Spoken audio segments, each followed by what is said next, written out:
भगवानों की प्रतिमा भी लाती है विनाश। जी हाँ, अजीब लग रहा है ना। भगवान क्या कभी किसी का विनाश कर सकते हैं? नहीं कर सकते, बिल्कुल नहीं कर सकते। लेकिन आप जानते हैं ना कि जैसे माता के अलग अलग स्वरूप हैं, सौम्य स्वरूप भी है, रौद्र रूप भी है, और विभिन्न स्थितियों में हम उनका, विभिन्न परिस्थितियों में उनका, हम विभिन्न अभीष्ट की सिद्धि के लिए उनका अलग अलग तरीके से पूजन और वंदन करते हैं। तस्वीर में बहुत बड़ी पावर होती है, बहुत बड़ी शक्ति होती है। एक तस्वीर जब आप बार बार देखते हैं तो उसी तरह के मनोभाव आपके भीतर भी जगह करने लगते हैं। यही कारण है कि देवी देवताओं की रौद्र तस्वीरों को घर में रखना प्रशस्त नहीं किया गया है।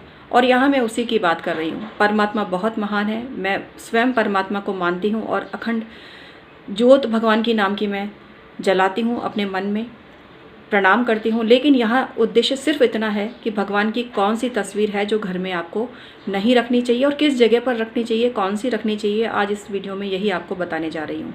मैं हूँ डॉक्टर उमाश्री, आपकी अपनी ही ज्योतिषी। आपके इतने अथाह प्यार के लिए बहुत बहुत धन्यवाद और शुक्रिया। इसी तरह से अपना प्यार और स्नेह आप बनाए रखें। मैं सदैव आपकी खुशहाली की कामना करती हूँ और ऐसे ऐसे उपाय आपको बताने की कोशिश करती हूँ जिनमें आपका न्यूनतम खर्चा हो, बल्कि कई बार नहीं भी हो खर्चा, और आपको लाभ मिल सके। आपके जीवन में अगर कष्ट और बदहाली चल रही है तो वो दूर हो सके और आपके जीवन में खुशियाँ आए, आप मालामाल हो सकें। आइए आज का वीडियो प्रारंभ करते हैं। मित्रों, देवी देवताओं की तस्वीरें घर में प्रशस्त की गई हैं।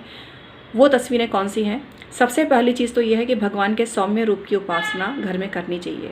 जैसे कि भगवान श्री कृष्ण के बाल स्वरूप की उपासना करना बहुत ज़्यादा श्रेयस्कर माना जाता है। घर में बाल गोपाल हर घर में जगह बनाते हैं, हर मन में जगह बनाते हैं, और उनकी उपासना करने से ऐसा कौन सा मनोरथ है जो सिद्ध नहीं हो सकता। लेकिन ऐसी महिलाएं जो गर्भवती हैं, जो संतानोत्पत्ति की कामना करने वाला युगल है, यदि वो बाल कृष्ण की उपासना करते हैं तो उन्हें बहुत ज़्यादा अच्छे परिणाम की प्राप्ति होती है। लेकिन यहाँ हम बता रहे हैं ऐसे भगवान के बारे में जो घर में रखना प्रशस्त नहीं होता है। उनमें सबसे प्रमुख है माता काली की तस्वीर। जो लोग काली माता की सिद्धि करते हैं, हम उनकी बात नहीं कर रहे हैं। हम यहाँ सिर्फ सामान्य गृहस्थियों की बात कर रहे हैं, क्योंकि ये माता का रौद्र और विध्वंस वाला स्वरूप है, जिसमें माता शत्रुओं का सर्वनाश कर रही हैं। लेकिन सामान्य परिवार में, सामान्य जीवन शैली में हमें ये सिखाया जाता है कि बदले की भावना नेगेटिव थॉट है और हमें वो मन में नहीं रखना है। कोई भी स्त्री जो सामान्य स्त्री है वो भी दुर्गा काली बन सकती है, लेकिन कोशिश ये की जानी चाहिए कि हम सौम्यता को अपनाएं। और इसीलिए माँ गौरी की पूजा घर में करना श्रेष्ठ माना जाता है। वो भी माँ काली के ही विभिन्न स्वरूप हैं। तो माँ गौरी की पूजा, माँ पार्वती की पूजा, शिव परिवार की तस्वीर सहित पूजा, शिव जी के आपको मालूम है, शिव जो परिवार है, पंचायतें घर में नहीं रखनी चाहिए, वो मंदिर में ही जाकर पूजा करनी चाहिए। तो शिव पंचायत भी घर में रखना शुभ नहीं माना जाता है। शिवलिंग की पूजा घर में रखना श्रेयस्कर नहीं होता है। मेरी मान्यता है कि घर में शिवलिंग की पूजा ना करें, मंदिर में ही जाकर करें। अब इसके अलग अलग रास्ते लोग निकालते हैं, लेकिन मैंने प्रैक्टिकली बहुत से घरों में देखा है जहाँ बहुत छोटे से शिवलिंग होते हैं, लेकिन वहाँ भी तरह तरह के उत्पात और परेशानियाँ आती हैं। तो शिव जी की अगर आप घर में पूजा करना चाहते हैं तो माँ गौरा, कार्तिकेय और उनके संपूर्ण परिवार सहित, भगवान गणपति सहित उनकी आप तस्वीर के रूप में पूजा करें तो कोई दिक्कत नहीं है। लेकिन शिवलिंग भी घर में नहीं रखना चाहिए। शिवलिंग की पूजा घर में करना श्रेयस्कर नहीं होता है। इसी तरह से पंचमुखी हनुमान जी की तस्वीर घर के मंदिर में नहीं रखनी चाहिए।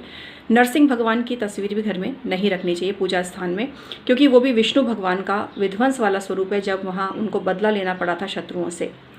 भगवान श्री हनुमान जी की पंचमुखी तस्वीर मुख्य द्वार पर घर के बाहर लगाई जा सकती है। घर के भीतर बहुत बड़ी मूर्ति हनुमान जी की नहीं होनी चाहिए। मैंने प्रैक्टिकली देखा है, उस घर में लोग मिलकर नहीं रहते हैं, एकता का भाव नहीं रहता है, क्योंकि उग्रता बहुत ज़्यादा व्याप्त हो जाती है घर के सदस्यों में, रौद्र रूप उनमें आ जाता है।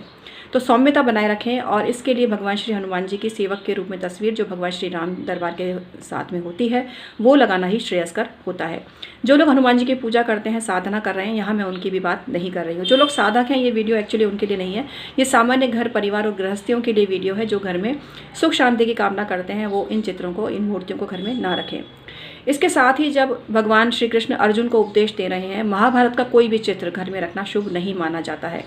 आप जानते हैं महाभारत एक युद्ध था जो भाई से भाई को झगड़े के लिए प्रेरित कर रहा था, और हम भारतीय परिवारों में ऐसे स्थिति की कामना नहीं करते हैं।